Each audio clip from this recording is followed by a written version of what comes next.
En este caso tenemos al profesor Javier Esparcia, de la Universidad de Valencia, al cual también quiero agradecer expresamente el que haya aceptado la invitación de poder estar con nosotros, porque es una persona sabia en el análisis de los temas que estamos abordando. El profesor Javier Esparcia es doctor en Geografía y doctor en Sociología, una combinación fantástica, extraordinaria, y catedrático de Análisis Geográfico Regional de la Universidad de Valencia.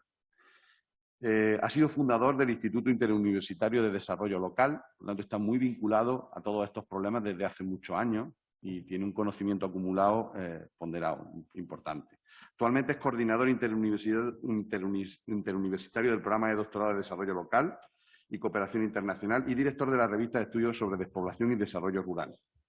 Ha trabajado todo lo que es procesos de despoblación y desarrollo territorial, análisis del capital social y el desarrollo territorial, el tejido empresarial y los sistemas socioproductivos y políticas y estrategias de desarrollo local y territorial. Por tanto, es un especialista en la materia específica para el tema que nos convoca hoy. Quiero agradecerle e invitarle a aprender. Gracias, Javier. Bueno, muchas gracias, Luis, y muchas gracias a la Universidad de Málaga por invitarme a participar en este excelente curso.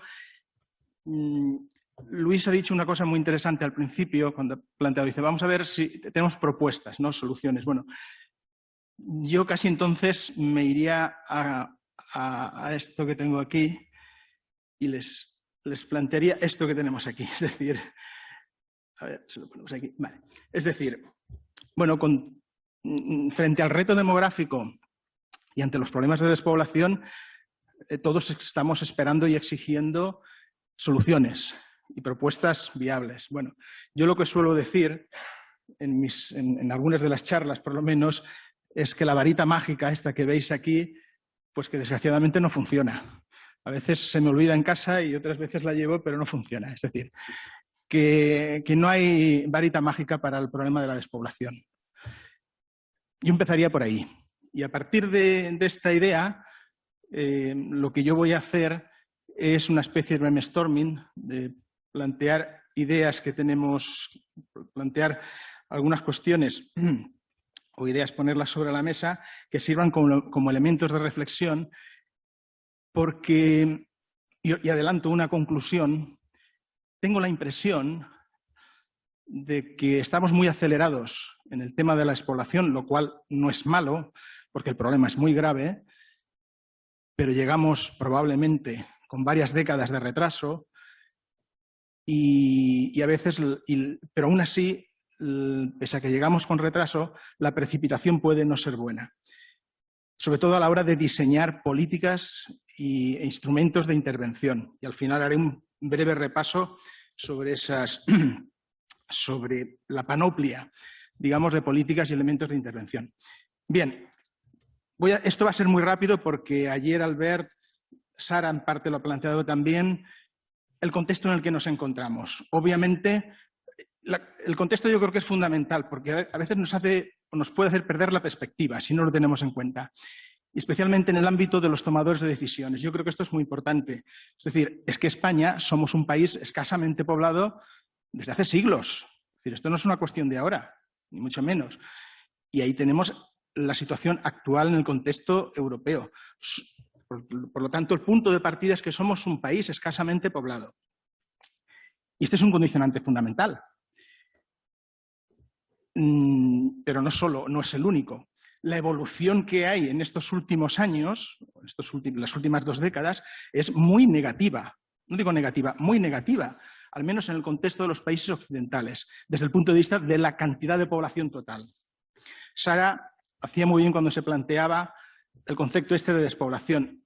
No podemos entrar mucho ahora en él, pero yo voy a hablar simplemente de despoblación como pérdida de población total, por ahora. ¿Y cuál es el resultado de todo esto?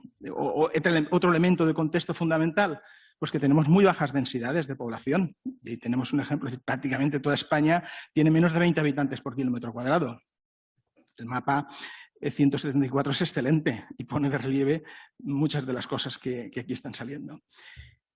Pero desde hace 70 años tenemos tasas de crecimiento demográfico muy bajas y negativas en prácticamente toda España. Es otro elemento de contexto que es fundamental a la hora de plantear políticas. La media nacional es de 67,2 y, como veis, las zonas que están en verde pues prácticamente son las áreas urbanas, nada más. ¿De acuerdo? Otro elemento de contexto que es fundamental es que está ocurriendo también en estos últimos 70 años, no solo en términos de población, como podemos ver aquí, sino también en términos de valor añadido bruto o en términos de empleo, en lo que un estudio muy interesante que se ha publicado recientemente por parte de FUNCAS habla de las 23 provincias de la España despoblada. España despoblada, que es un concepto que personalmente yo no comparto. De hecho, odio el concepto este de despoblada porque creo que no es así. Hay baja densidad, efectivamente. Pero bueno, esos son los elementos de contexto que son importantes. Ayer probablemente ya visteis el título de la ponencia de Albert, es excelente.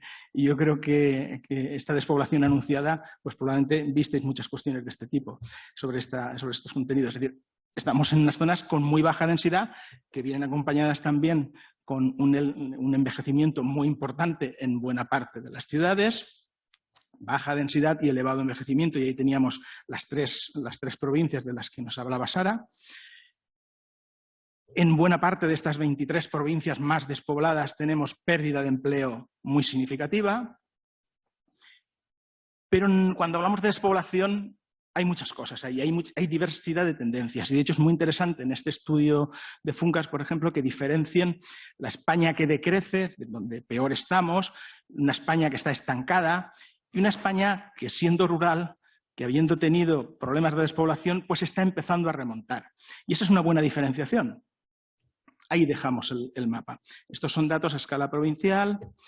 Pero bueno, entonces, con estos elementos de contexto, yo lo que creo que es importante también, y en parte Sara lo ha introducido, es por qué es tan importante esto de la pérdida de población, y especialmente pérdida de población en áreas rurales.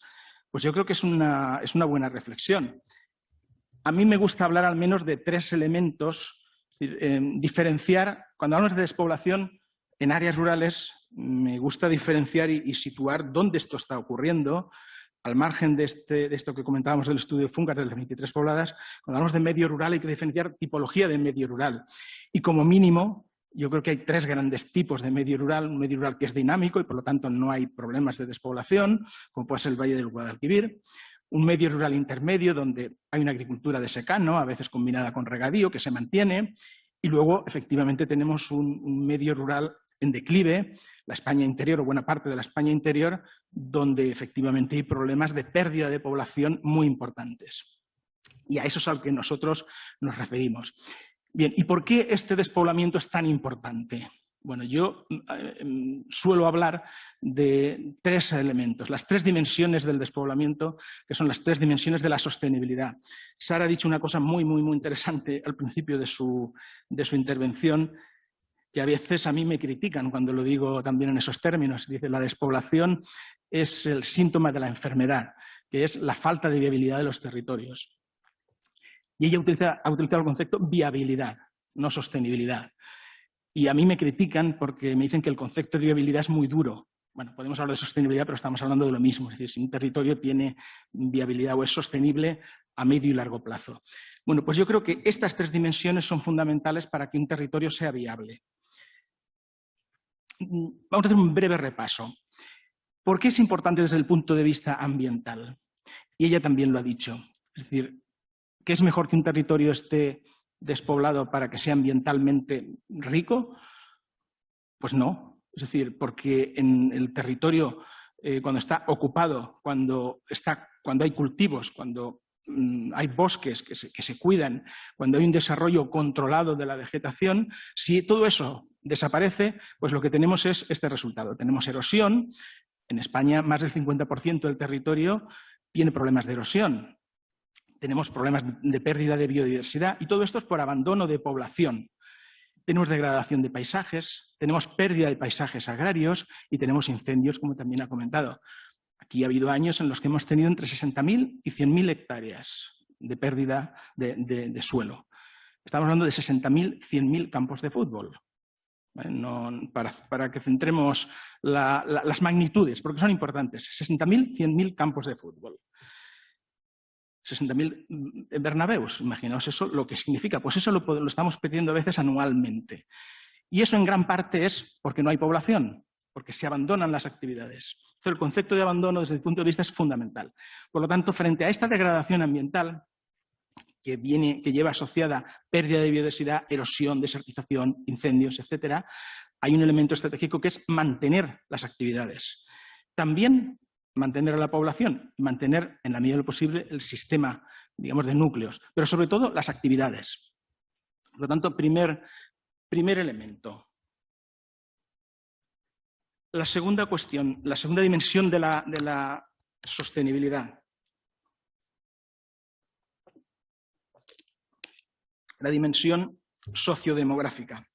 Bueno, sobre esto Albert seguro que ayer os dio datos y valoraciones muy precisas y muy interesantes, mucho más allá de lo que yo os pueda contar.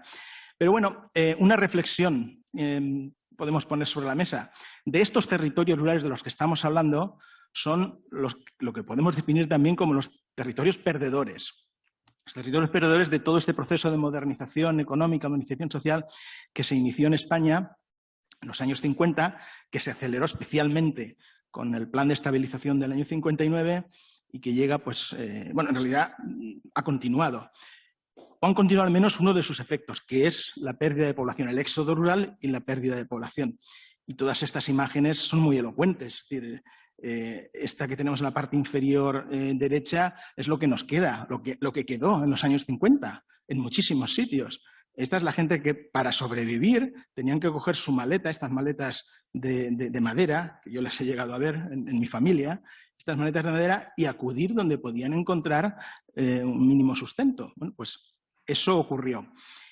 Y eso fue una verdadera... Y eso en parte está relacionado con la situación actual. Es decir, estamos hablando de un problema actual, pero que se inició como mínimo a mediados del siglo pasado, como mínimo, incluso antes.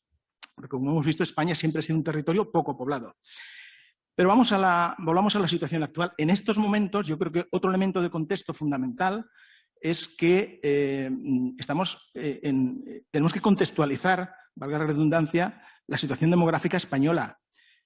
Y es que algunos de los titulares que tenemos aquí, las cifras confirman una Europa cada vez más vacía. Ese es el contexto en el que estamos, en España y en otros países de Europa. Y esto, obviamente, asociado con el envejecimiento, la baja natalidad, la baja fecundidad, etcétera. Y si hacemos proyecciones, que hablaremos algunos datos, bueno, pues ahí está la situación. Entonces, cuando hablamos de despoblación, a veces, y ahora da la impresión de que esto es relativamente fácil de controlar, pero no, hay un elemento de contexto y es esto, que es muy difícil de controlar. Esto también es muy difícil de controlar y es un elemento condicionante. Es decir, en España estamos, yo lo he denominado aquí crisis demográfica, pero bueno, lo que vosotros consideréis el adjetivo o apelativo que se le quiera poner, pero España somos el segundo país, o éramos al menos en el año 2019, el segundo país europeo con el nivel de natalidad más bajo solo después de Malta, es decir, el primer país prácticamente europeo.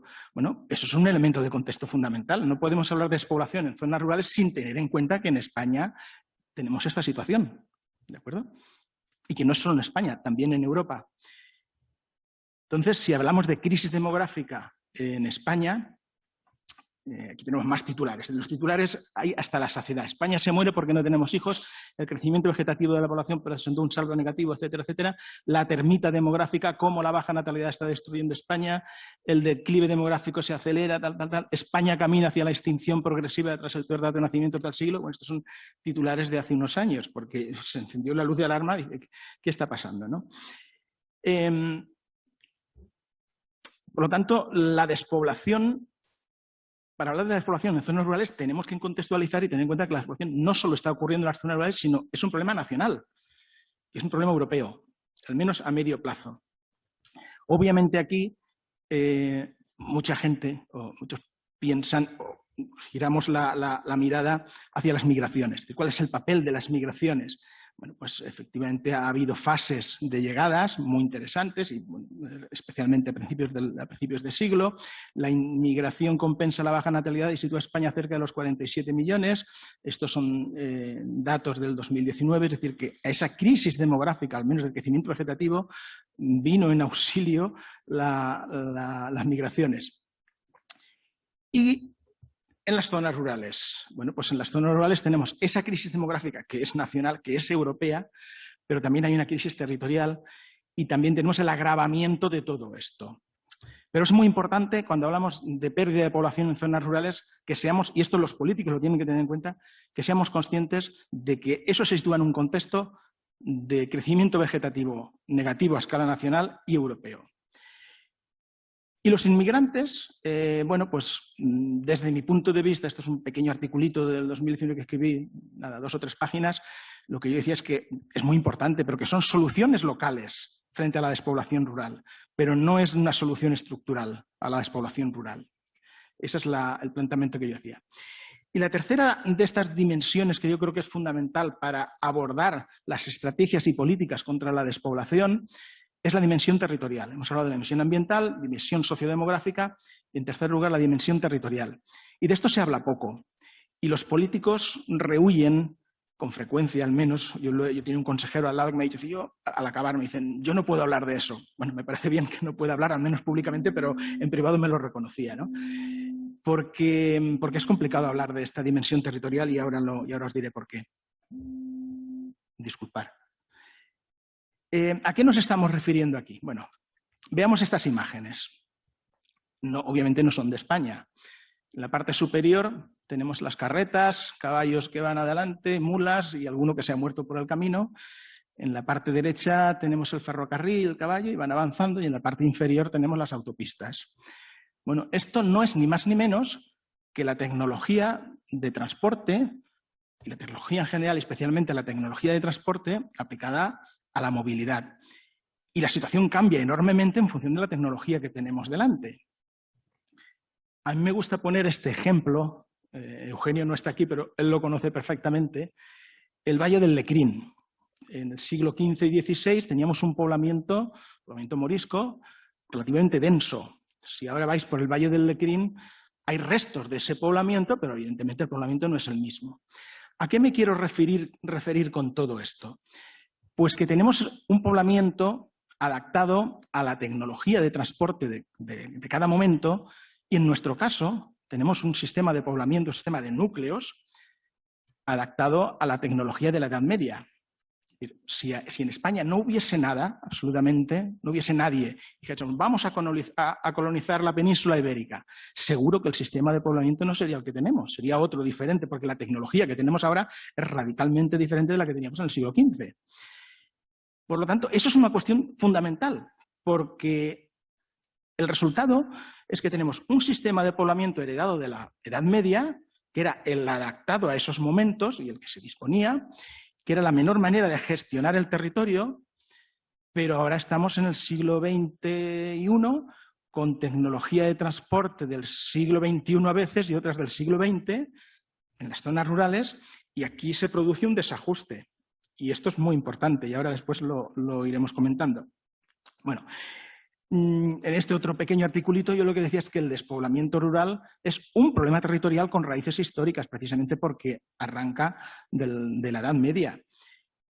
Y lo que tenemos también es, no solo estamos perdiendo población per se, estamos perdiendo población porque tenemos una crisis del sistema de poblamiento, del sistema de ocupación del territorio, que es un sistema de ocupación del territorio de la Edad Media.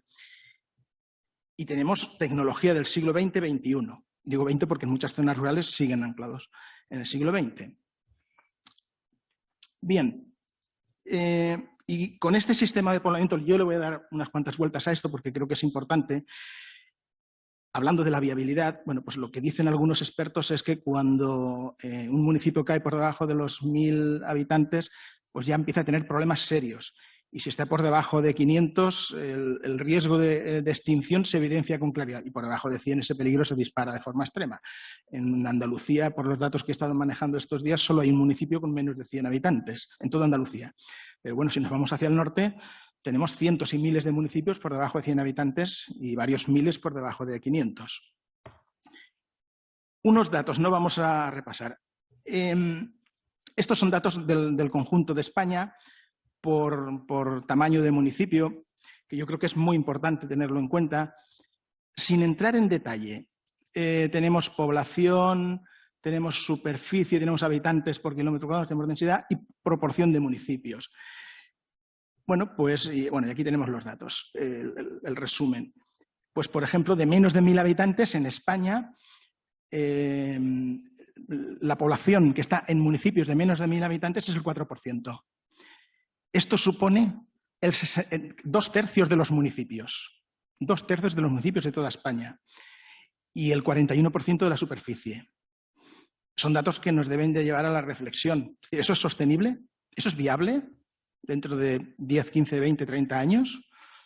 2/3 de los municipios con menos de 1000 habitantes, donde vive un 4% de la población. Yo creo que tenemos un problema serio que hay que reflexionar. Está muy bien esto de querer mantener que todos los ayuntamientos es un elemento fundamental para la dinámica de la población, para el elemento de gobernanza, de participación. Todo eso es correcto.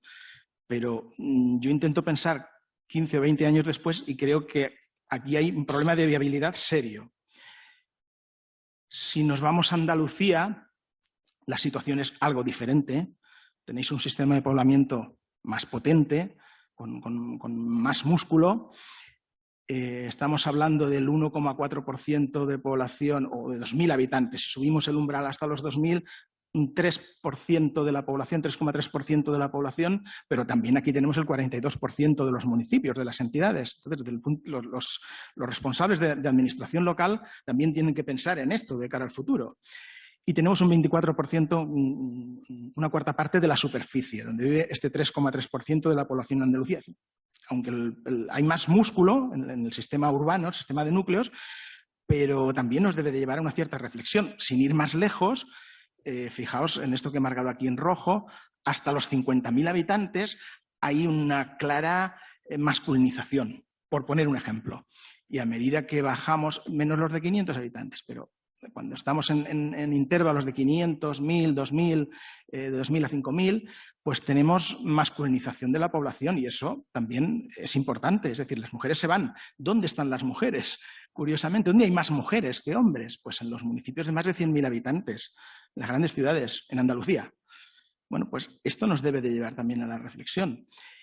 Y tenemos también otro problema en esos pequeños municipios en cuanto a la proporción de población y la cantidad de municipios. ¿Cómo se gestiona eso? Sara hablaba de ese elemento intermedio de la comarca en Aragón o en Cataluña o en Galicia, que no están aún plenamente desarrollados en algunos casos, pero probablemente de cara al futuro, desde el punto de vista de la gestión del territorio, el municipio sea cada vez menos útil y haya que pensar más en estas otras escalas. Pero bueno, eso es otro tema en el que ahora no vamos a entrar.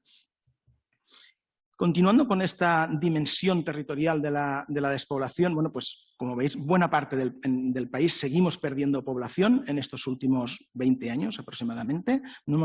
Perdíamos ya desde los años 50, pero seguimos perdiendo población. Eso se concentra especialmente en los pequeños municipios, como veis aquí también. Y, disculpar porque...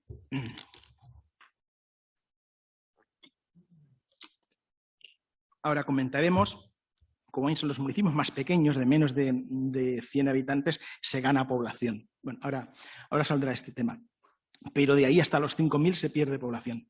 Pero si vamos a datos un poco más amplios, aquí tenemos Andalucía, por ejemplo. Estos son datos acumulados. Y fijaos, a ver, aquí. Esta diferencia que tenemos entre las dos líneas, la azul correspondiente al 2000 y la verde correspondiente al 2020. Fijaos este desplazamiento y la diferencia de porcentajes. ¿Qué nos está diciendo? Pues que en estos segmentos de núcleos, en este tamaño de núcleos, en el año 2000 teníamos el 14% de la población y ahora tenemos el 11% entre 2000 y 5000. Entre 5.000 y 10.000, los municipios andaluces de 5.000 y 10.000, en el año 2000 teníamos el 24% de la población y ahora tenemos el 20%, y así sucesivamente. Es decir, toda la línea verde que está por debajo de la línea azul es que tenemos menos población después de 2 décadas, solo las últimas 2 décadas. Y en las ciudades grandes es donde la línea verde está por encima, ligeramente por encima. Por lo tanto, lo que se deduce claramente ahí es que tenemos un segmento de núcleo muy importante donde se está perdiendo población. Si esto lo traducimos a una escala logarítmica para ver con más detalle qué pasa en los segmentos más reducidos, pues ya vemos algunas cosas algo diferente. Y vemos esta pequeñísima diferencia en los municipios más pequeños. ¿Qué está ocurriendo aquí? Pues sencillamente que hay pequeños municipios próximos a ciudades y a grandes ciudades que están ganando población. No es ni más ni menos que un fenómeno de desurbanización o de relocalización en áreas metropolitanas, este tipo de situaciones. Es decir, no quiere decir que la gente, en algún caso, es probable que haya gente que se haya ido a pequeños municipios más aislados, pero básicamente son pequeños municipios próximos a centros, áreas urbanas. Lo importante lo tenemos en ese segmento que comentábamos antes. Estos datos que vemos en Andalucía, si nos vamos al caso de España, es más grave en el conjunto nacional, como podéis ver aquí. Seguimos con la escala logarítmica y aquí se está perdiendo población ya desde los 100 habitantes en adelante y se está perdiendo hasta los 50.000 habitantes. Es decir, todos esos segmentos de población están perdiendo y están ganando los de mayor tamaño, a partir de 50.000 habitantes. Esto es importante tenerlo en cuenta a la hora de tomar decisiones, es decir, porque a la gente no la podemos obligar a que se quede en un sitio. Bueno, podemos comparar España, Andalucía, en fin, podemos ver Aragón, que es un caso muy, muy significativo. Pues fijaos la diferencia. Bueno, aparte de que tenemos una estructura de núcleos muy diferente, es decir, los núcleos pequeños son mucho más importantes en Aragón que en Andalucía, pero luego, y por el contrario, los núcleos de mayor tamaño son más importantes, a ver si esto se ve bien, más importantes en Andalucía que en Aragón, pero la diferencia también, fijaos que en Aragón están perdiendo población. No hablamos si pierden porque se mueren o porque se van. Pierden población globalmente ya desde los segmentos más reducidos. Es decir, desde el principio de la escala están perdiendo población y hay algunos en los que se pierde mucha población, de 1.000 a 2.000, de 2.000, prácticamente todos. Mientras que en Andalucía esa pérdida es ya en núcleos un poco más grandes, pero fijaos que se sigue perdiendo población, hasta los 20.000, incluso casi 50.000 habitantes, seguimos perdiendo población. Por lo tanto, se está produciendo una especie de relocalización en estas últimas 2 décadas. Bueno, tenemos, yo me había preparado aquí muchas tablas con provincias, pues no sé, Granada, aquí se ve también la diferencia respecto de Andalucía, el sistema urbano es un poco diferente, pero las pérdidas son fundamentales también, muy grandes. Málaga, bueno, Málaga es muy significativo también respecto del resto de Andalucía, como podéis ver. Con un sistema urbano, digamos, con mucho músculo, pero porque se concentra la población en núcleos más grandes, pero también la diferencia entre la población del año 2000 y del año 2020, como veis, es enorme, prácticamente desde el principio de la escala, ¿no? Como veis. Y también están ahí los porcentajes. Entonces, bueno, todo esto nos pone sobre la mesa que hay unos procesos de, digamos, relocalización y reconfiguración del sistema urbano que son muy intensos en algunos casos, como veis aquí, por ejemplo, los municipios de menos de 10.000 habitantes, muchos los tenemos en rojo. Si nos vamos a menos de 2.000, estarían prácticamente todos, excepto tal vez Andalucía y algún otro. Y esto nos lleva al concepto que planteaba Sara de viabilidad, y que yo me pregunto, es decir, ¿cuál es la viabilidad o sostenibilidad, si queréis, del sistema de poblamiento, de ese sistema de poblamiento rural que tenemos en España y en cada una de sus regiones? Bueno, pues yo no sé cuál es la viabilidad, pero sí que sé que es necesario y urgente un debate que sea pragmático, que sea realista y desapasionado. Yo a veces me he encontrado en algunas mesas, en alguna mesa como esta, me han dicho, no, es que tú lo que estás defendiendo es que se abandonen los pueblos. No, ni muchísimo menos. Yo sé que los pueblos y los pequeños pueblos son un patrimonio excelente y que hay que cuidar y mantener en la medida de lo posible. Pero sé que dentro de 20 años algunos de esos pequeños pueblos no van a existir, al menos como residencia permanente. Otra cuestión es que sean residencia de fin de semana. Obviamente así sí que se pueden mantener muchos pueblos. Pero creo que el debate es necesario, especialmente en el ámbito político. Y no estamos hablando de 4 años, estamos hablando de una perspectiva de varias décadas. tenemos que definir, y los responsables públicos tienen que definir qué utilizar, qué recursos utilizar y dónde utilizarlos, es decir, cuál es la priorización. Y aquí a mí me gusta utilizar un concepto que es el de línea de defensa territorial. Es decir, ¿dónde? Porque yo estoy convencido, cuando alguien coge la maleta de un pueblo pequeño, especialmente en las décadas pasadas, cogía la maleta y decidía marcharse, se marchaba y a veces paraba en la capital provincial y a veces se iba a Barcelona o Madrid y a veces incluso más lejos, ¿no? Entonces, lo que yo creo que es significativo y debemos darle vueltas un poco es, vamos a intentar parar a esta gente antes. Obviamente, lo ideal sería pararlo, o sea, que no coja la maleta. Pero si en su pequeño pueblo, donde sus hijos no tienen amigos para jugar, donde la farmacia ha cerrado, donde ya no hay colegio y viene un autobús a recoger a sus hijos y los devuelve a las 5 de la tarde, ese señor tiene todo el derecho a coger la maleta. Entonces, lo que yo me planteo es, vamos a ver cómo podemos conseguir que ese viaje con la maleta sea muy corto y dónde podemos pararlo a ese hombre. Es decir, que no llegue, si es posible, a la capital provincial y que obviamente no pase de la capital provincial. Entonces, por eso me gusta el concepto este de línea de defensa territorial y pienso en las cabeceras comarcales. Creo que a veces, os adelanto también otra conclusión, un convencimiento que tengo, creo que no es posible detener la pérdida de población en muchos pequeños pueblos, ahí están los datos, pero tal vez si hacemos un esfuerzo en detener la pérdida de población en las cabeceras comarcales, eso sí que sea posible. Y tal vez podamos conseguir también que esa población que está dispuesta a coger la maleta, que no se vayan muy lejos y que se queden en las cabeceras comarcales y hacer esas cabeceras comarcales o núcleos, digamos, dotados de servicios como elemento de defensa, de retención. Y a eso es a lo que yo le denomino la línea de defensa.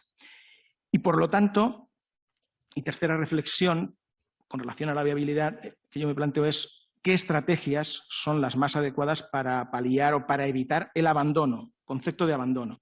No estoy hablando aquí solo la pérdida de población, sino abandono.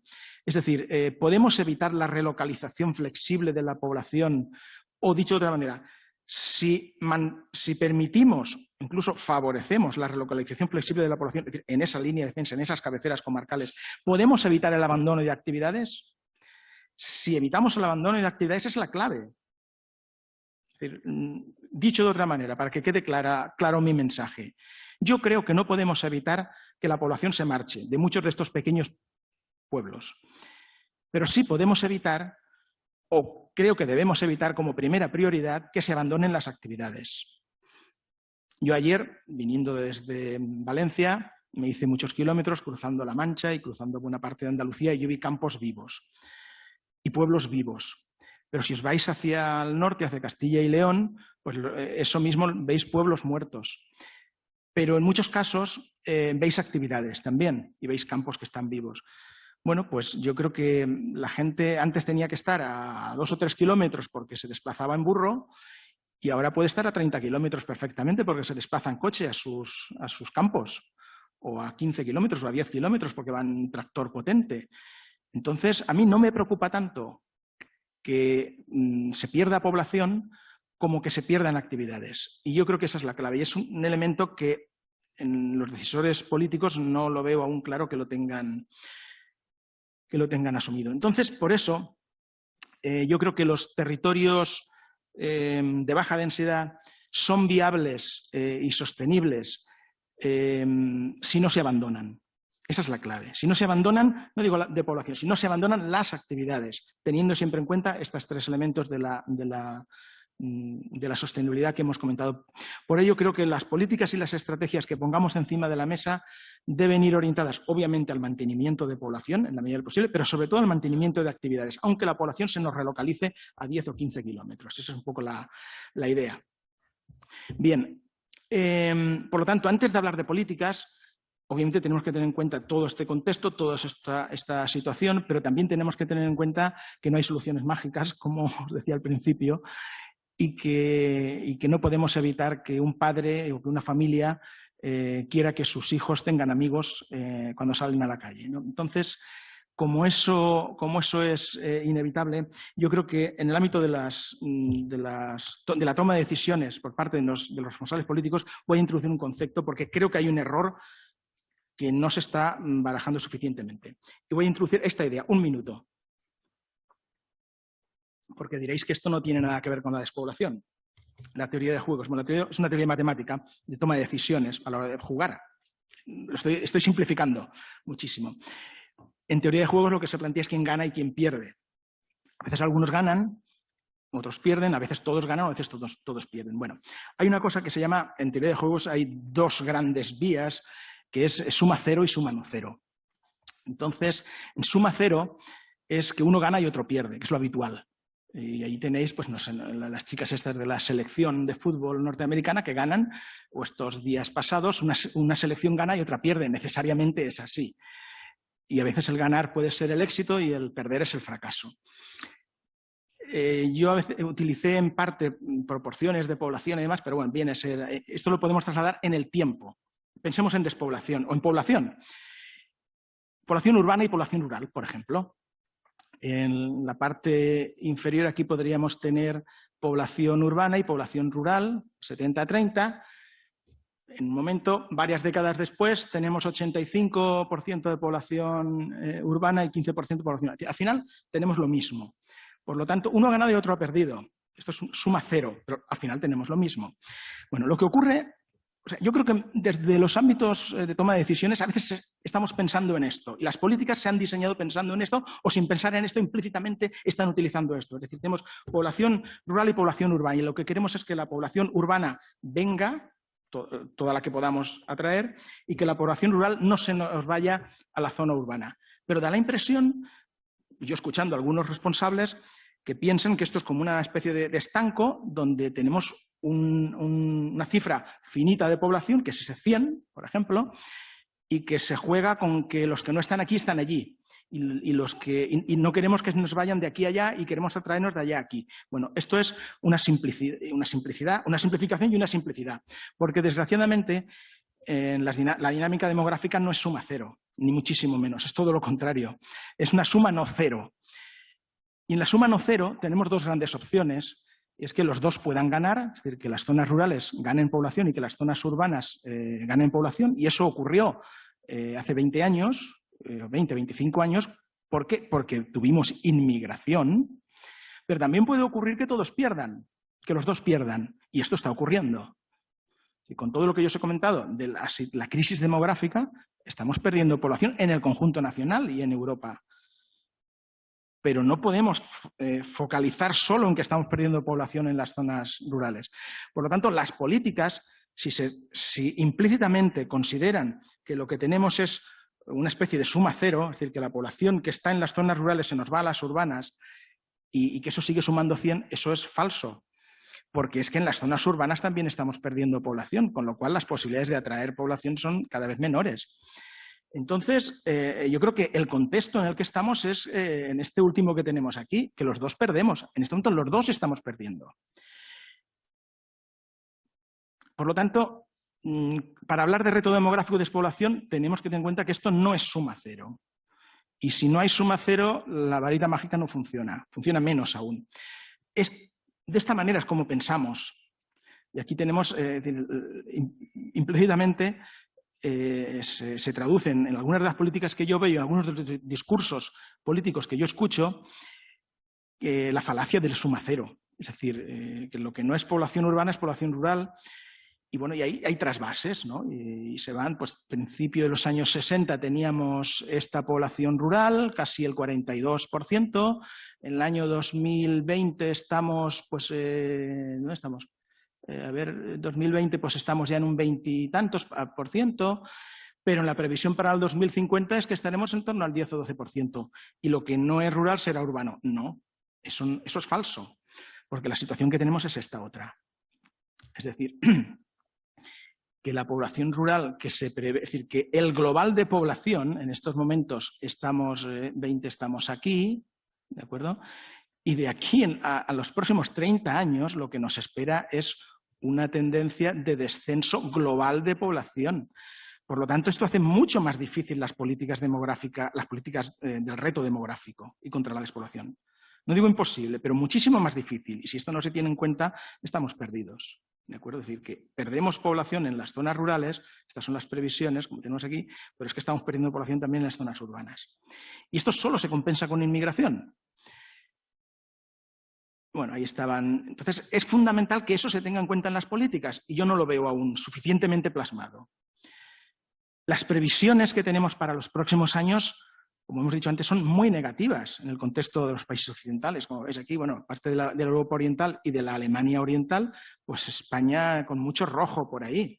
Excepto el azul de Guadalajara, que dicen las provincias que ganan, tal. Claro, los madrileños se están marchando a Guadalajara, al corredor de Henares. Y esto es muy interesante, esta gráfica que tenemos aquí, que la elaboré a partir de unas previsiones de Eurostat. Bueno, este es el punto de partida, 46.937.060 habitantes teníamos en 2019, según el padrón de habitantes. Y Eurostat y expertos han hecho diferentes previsiones demográficas en función de diferentes escenarios. Pero fijaos en lo siguiente, bueno, esta línea de puntos es mantener la población de estos 47 millones.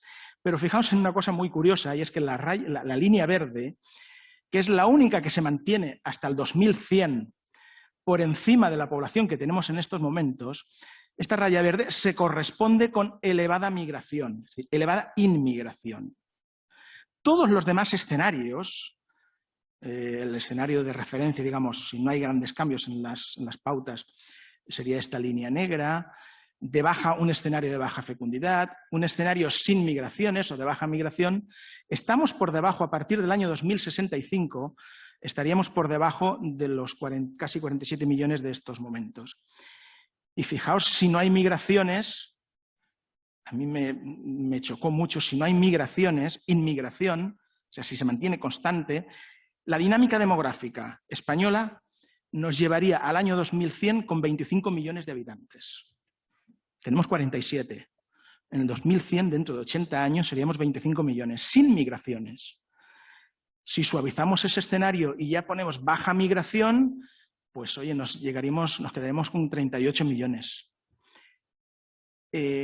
Bueno, pero esto es una catástrofe demográfica. Y esto, en fin, hay partidos políticos contrarios a la migración que vean esto. A ver, no sé de qué vamos a vivir si llegamos a estos 25 millones, que no creo que eso ocurra, obviamente. Pero esto es un escenario terrible. Y en este escenario, insisto otra vez en la importancia del contexto, en este escenario, políticas que sean eficaces contra la despoblación en zonas rurales son realmente muy complejas. Bueno, vamos a ir acabando y para acabar yo tenía un repaso a la diversidad de aproximaciones en cuanto a las políticas en España. Sara ha introducido el plan de recuperación y estas 130 medidas frente al reto demográfico y seguro que ayer lo pudisteis comentar. Se está vendiendo a bombo y platillo.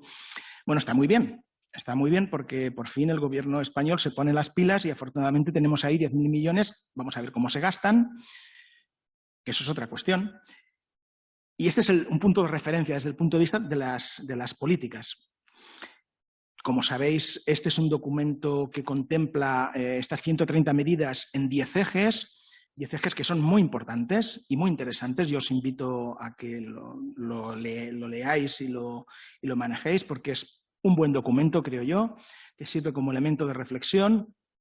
Todos esos ejes están desarrollados. No sé, yo hace unos días daba una charla para mayores y demás y hablábamos de la economía de los cuidados. Bueno, pues ese es uno de los ejes con objetivos relativamente claros y a su vez esos objetivos se desglosan en medidas. Y bueno, pues la cuestión es, vamos a ver cómo se gastan esos 10.000 millones, que es mucho dinero. Luego voy a hacer un repaso rapidísimo, no os preocupéis. ¿Qué es lo que tenemos en España? ¿Cuál es el despliegue normativo y de políticas en las comunidades autónomas para hacer frente a todo esto? Bueno, Aragón, uno de los pioneros o de las regiones pioneras, tiene su directriz especial de política demográfica y contra la despoblación con estos 11 ejes que, como veis, pues aborda temas clave. La movilidad, los equipamientos, la vivienda, el papel de la mujer, la inmigración, los jóvenes, sistema de asentamientos, en lo que hemos insistido, etcétera. En Asturias, ¿qué tiene? Pues tiene un plan demográfico del Principado de Asturias 2017-2027 y tiene también pues 7 ejes muy interesantes. Envejecimiento, entran en el concepto de Silver Economy, que es muy importante, el relevo generacional, política migratoria, reequilibrio territorial también, la igualdad de oportunidades, conciliación, etcétera. Bueno, voy a hacer esto rápido. Cantabria, ¿qué tiene? Bueno, pues en Cantabria tienen su estrategia regional muy interesante. Ellos le denominan frente al reto demográfico y lucha contra la despoblación, con 8 grandes ejes: cuidados, el apoyo a la natalidad y la fecundidad, algo clásico conocido como el cheque bebé, ayudas para la reproducción asistida, en fin, la respuesta a desequilibrios territoriales, etcétera. Castilla y León, bueno, no tiene nada, al menos la información que yo tengo, aún, digamos, sólido, y tiene un anteproyecto de ley de dinamización demográfica que está precisamente en ciernes en estos momentos. Hablan de la diversificación productiva, colaboración público-privada en la dinamización demográfica, no es exactamente eso.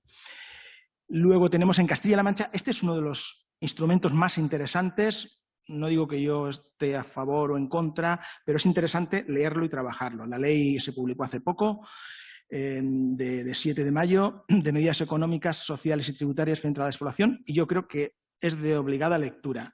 Primero, hace una división tipológica de zonas rurales, zonas escasamente pobladas, en riesgo de despoblación, zonas rurales intermedias, zonas rurales periurbanas, y en cada una de ellas plantea una serie de medidas, programas de actuaciones, 2 grandes líneas, con una estrategia frente a la despoblación para las zonas, digamos, escasamente pobladas y en riesgo, y una estrategia de desarrollo rural en el resto, bueno, en realidad para todas.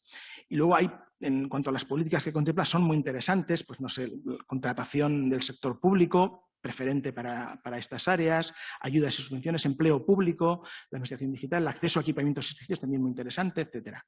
Es muy interesante este documento, yo creo que vale la pena leerlo. En Extremadura están en fase de concertación social en estos momentos, en su estrategia. Tienen 286 medidas. Me llamó la atención que esto no se, a diferencia de muchas otras comunidades autónomas que se lleva desde las presidencias, lo cual ya es interesante, aquí se lleva desde una consejería que se llama Agricultura, Desarrollo Rural, Población y Territorio. Bueno, mantiene una cierta ligazón con las consejerías de Agricultura. En Galicia han aprobado hace muy poco la Ley de Impulso Demográfico y se centran mucho en cuestiones demográficas. Luego tienen políticas prioritarias para el impulso demográfico, tienen cuestiones de vivienda también muy interesantes. Tuvimos ocasión precisamente en Sevilla de escuchar a la consejera, creo que recordar, donde nos habló del plan de vivienda para mayores, para jóvenes, etcétera, muy interesante. Iban en línea con esta ley que estaba en ciernes en esos momentos y ya la tienen publicada. En La Rioja, desde mayo del 2020, tienen su estrategia frente al reto demográfico y la despoblación, también con 14 grandes ámbitos, los ya conocidos. En Valencia tenemos la estrategia Avant, ¿cómo llaman? Estrategia Avant antidespoblament. Bueno, es una estrategia con diferentes documentos y ahora hay un plan estratégico con estas 5 grandes líneas, y a su vez se está desplegando con una red, digamos, de agentes de empleo y desarrollo local de apoyo a todo esto, pero la cuestión clave es el dinero que se va a poner y por ahora no hay demasiado dinero. Supongo que con estos 10.000 millones algo llegará. Luego en el País Vasco están en el proyecto de ley de desarrollo rural, que sustituye a una ley potente que tenían del año 98, y bueno, se prevé la creación de la Red Vasca de Desarrollo Rural, que es un elemento fundamental, nuevos elementos de gobernanza y luego el desarrollo y modificación de instrumentos vigentes también muy potentes, pero está en ello.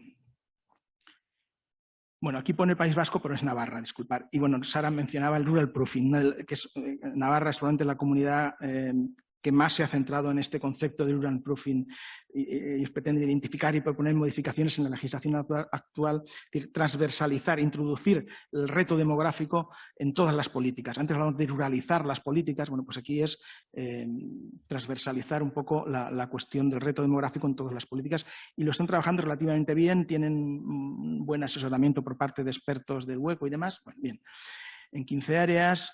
En Murcia están en ello, un grupo de trabajo y están proponiendo acciones, pero no hay mucho material aún. En Canarias hay un convenio entre la Federación de Municipios y Provincias y la Consejería para hacer cosas especialmente relacionadas con el tema de la vivienda. Es donde han puesto en torno a 15 millones y están trabajando en ello en municipios de menos de 20.000 habitantes. En la Comunidad de Madrid, desde el año 2019, tienen una estrategia de revitalización de municipios. Aquí se centra en menos de 2.500 habitantes, pues, instalación de fibra óptica, centros educativos, telemedicina, taxi rural, aumento de la frecuencia de transporte público. Están haciendo cosas, digamos que un poco aisladas, pero bueno, respondiendo a las necesidades de los municipios. En Cataluña, sorprendentemente, al menos a no ser que se me escape algo, lo que hay básicamente es una comisión asesora para la estrategia de dinamización territorial, pero no se dispone de una estrategia propiamente dicha aún ni una ley en este sentido.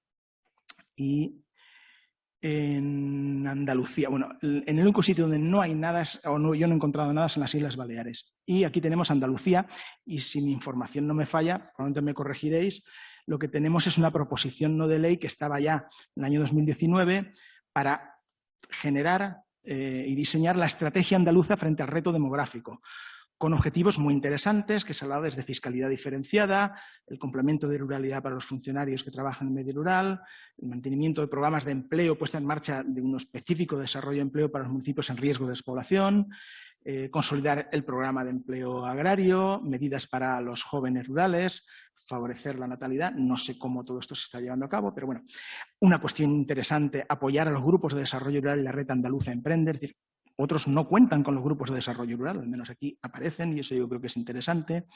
Garantizar la prestación de servicios. Son más objetivos y no sé en qué fase está y probablemente vosotros me iluminaréis sobre esta cuestión. Bueno, para acabar con esto, ¿cuál es el margen? Yo lo que me pregunto después de revisar todos estos documentos es ¿cuál es el margen real que tienen estos instrumentos para frenar o revertir la despoblación en las áreas rurales en España? No lo tengo claro, sinceramente. Y también me pregunto si es posible, como consecuencia de lo anterior, si es posible influir de una manera significativa en la variable demográfica clave, que es el crecimiento vegetativo, o una de las variables demográficas clave. Y si no lo es, me pregunto si lo que estamos gestionando son como los minutos basura en baloncesto, ¿no? Es decir, el inexorable declive de buena parte del medio rural español. No lo sé si es así, me gustaría equivocarme, que la respuesta fuese que no estamos gestionando eso, sino algo más serio. Bueno, para acabar, ahora ya sí, de verdad, unas reflexiones que en parte trasladé en el reciente Congreso Internacional de la Sociedad Española de Economía Agraria, creo que se llamaba, Despoblación, Desequilibrio Territorial y Sostenibilidad. Se llama. Bueno, aquí un pequeño desarrollo. Bueno, lo primero que yo me pregunto es si es tarde para la sostenibilidad rural. Yo lo que tengo son muchas incertidumbres. A mí, cuanto más leo, más incertidumbres tengo. Y cuanto más escucho, más incertidumbres tengo. Y pocas certidumbres, desgraciadamente. Me gustaría sacar la varita y decir, no, aquí está. Pero no lo veo claro aún. Creo que estamos en un contexto muy limitante para la despoblación y creo que estamos ante una especie de tormenta perfecta. Una tormenta perfecta que se caracteriza porque tenemos una crisis demográfica rural, pero no solo rural, española y europea. Y yo lo que me pregunto y me temo es que tengamos una hipoteca demográfica y que esto nos impida hacer otras cosas. Y el segundo elemento de esta tormenta perfecta, estamos en un proceso, yo creo que inexorable, a medio plazo, de reconfiguración territorial. Y lo que me pregunto ahí es hasta qué punto el sistema rural que tenemos, heredado de la Edad Media, sigue siendo viable. ¿De acuerdo? Y no sé si está en entredicho. Yo creo que en parte está en entredicho por la fuerza del tiempo. Por mucho que los políticos y los ministros y ministras digan que hay que poner servicios ahí donde está la gente y que hay que evitar que se vayan. Vale, sí, eso como objetivo está muy bien, pero los deseos no siempre se traducen. Bueno, y en este contexto pues viene la puesta sobre la mesa la agenda política de este problema de sostenibilidad rural y de reto demográfico. Bueno, y aquí vamos a los tiempos actuales. Es decir, ¿cuál es la acción política en tiempos de pandemia, ¿no? Y yo creo que aquí hay efectivamente oportunidades. La pandemia ha aportado algunas oportunidades, introduce también algunas incógnitas y puede que también algunas contradicciones. Entonces yo lo que me planteo es hasta qué punto esta renovada, todo este despliegue normativo y de políticas que hemos visto es una oportunidad si el plan de recuperación y estos 10.000 millones es la gran esperanza, pero también hemos visto que hay un despliegue normativo y de políticas públicas muy desigual. Yo no he querido incidir mucho en eso, pero es muy desigual. Algunos más convencidos, otros menos, algunos están porque simplemente está de moda. Las cosas son como son. Y yo también me pregunto si disponemos de la inteligencia, lo que dice el término, inteligencia y capacitación para gestionar con eficacia estas políticas. Y me pregunto también cuál es el papel para los actores locales y el know-how local. Yo os comentaba que un aspecto positivo en Andalucía es que se mencionan como mínimo los grupos de acción local. Ahí tenemos know-how, muy importante. Pero en el resto lo he visto muy poco. Es decir, estamos diseñando desde las consejerías políticas y no contamos con la gente que hay allí, con la experiencia que hay allí, lo cual a mí me sorprende enormemente. Pero yo creo que hay también muchos mitos en torno a esto, muchas contradicciones y muchas incógnitas. En este plan de recuperación, transición digital. Bueno, y hay muchas cosas. Transición digital. Vale, transición ecológica. Innovación y territorios inteligentes, que ahora Carlos nos contará cosas interesantes. Pero yo le tengo un cierto miedo, por ejemplo, a esto de la transición ecológica. Cuando la transición ecológica implica que cerca de donde, bueno, en Valencia y en muchos sitios de España, esa transición ecológica se traduce en megaparques solares de 5 y 6 veces el tamaño del más grande de Alemania. Eso es una de las propuestas que tenemos a 25 o 30 kilómetros de Valencia. Pues si eso es la transición ecológica para el medio rural, pues no la quiero. Entonces, cuidado. Y con la transición digital, pues sí, fibra óptica, vale, pero yo tengo muchas dudas, y lo hemos visto en pandemia. Bueno, ha habido gente que se ha ido a las zonas rurales y que necesitaba la fibra óptica, que necesitaba esa transición digital. Pero estoy convencido, y creo que es en el texto que escribí sobre esto y que está en Internet, 5 o 6 páginas, yo decía que no hay que mentirnos. Y no nos podemos engañar nosotros mismos. Es decir, el que los pueblos tengan Internet no quiere decir que la gente vaya a ir a vivir ahí ya. Por eso, no es suficiente, ni muchísimo menos. Entonces, bien, así, transición digital sí, pero hay que situarlo en su mesura. Servicios públicos y descentralización. Bueno, pues también desde el Gobierno nacional se está haciendo un esfuerzo en este sentido, pero la descentralización y parte de lo que está haciendo el Gobierno es donde puede, pues no sé si Bailén o alguno de estos pueblos que creo que se mencionaron, Teruel. Bueno, pero por debajo de Teruel y por debajo de Bailén hay muchos pequeños pueblos y no es suficiente.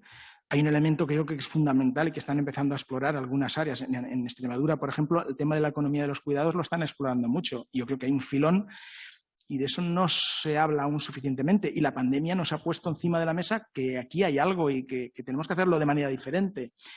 Desde el Ministerio se nos habla también del Estatuto Básico de los Pequeños Municipios, que no sé, yo aún tengo tengo incertidumbre en qué se va a traducir este Estatuto Básico. Luego tenemos la Ley de Trabajo a Distancia, que se ha apoyado. ¿Va a suponer esto una avalancha? Ni muchísimo menos. No va a ser. Yo me pregunto, y me gustaría que la respuesta fuese positiva, de que realmente en todo este despliegue normativo tuviésemos una verdadera perspectiva integrada desde el punto de vista territorial, que no la tenemos aún. Y entonces, en este contexto, bueno, estamos en un cambio de ciclo. La pandemia nos ha introducido en un cambio de ciclo. Y yo me pregunto, bueno, ¿esto es una oportunidad o estamos en una situación, digamos, de espejismo? Bueno, pues por eso también en parte yo creo que Sara lo planteaba. En esta España rural post-COVID, yo creo que es necesario avanzar hacia un cambio de mirada. Es decir, entender que el mundo rural puede ser, aquí yo lo pregunto, pero puede ser perfectamente un espacio de vida. Y los jóvenes a veces no lo ven, o muchos jóvenes no lo ven aún. Es un pueblo de 2.000 habitantes, de 1.000 habitantes, o irme a Teruel. Pues no. Pero tenemos que, probablemente, volviendo a lo que yo comentaba del sistema de núcleos, tenemos que admitir y aceptar como mal menor que puede ser un espacio de vida si mantenemos las actividades, aunque tenemos que admitir que sea con menor población, desgraciadamente.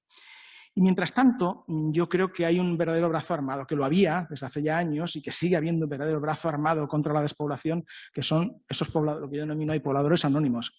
El señor que mantiene una casa rural, el señor que mantiene un obrador, o la familia que mantiene un obrador, la familia que mantiene una explotación de productos ecológicos, la familia que mantiene una ruta senderista o el grupo de población que mantiene una ruta senderista. Es decir, toda esta gente que tiene pequeñas grandes iniciativas, repito, pequeñas, grandes iniciativas, y que es una familia con sus 2 hijos, ese es el verdadero brazo armado contra la despoblación. Y todo lo que no sea en este despliegue normativo, pensar en esta gente y que esta gente puedan vivir, yo creo que no piden mucho, es vivir. Sencillamente, en estas zonas rurales, pues iría desencaminado. Entonces, la pregunta que yo me hacía al principio es la que yo os trasladaría a vosotros como reflexión, y es si es tarde para la sostenibilidad rural o para la viabilidad rural, si que lo es más duro. Muchas gracias por vuestra atención.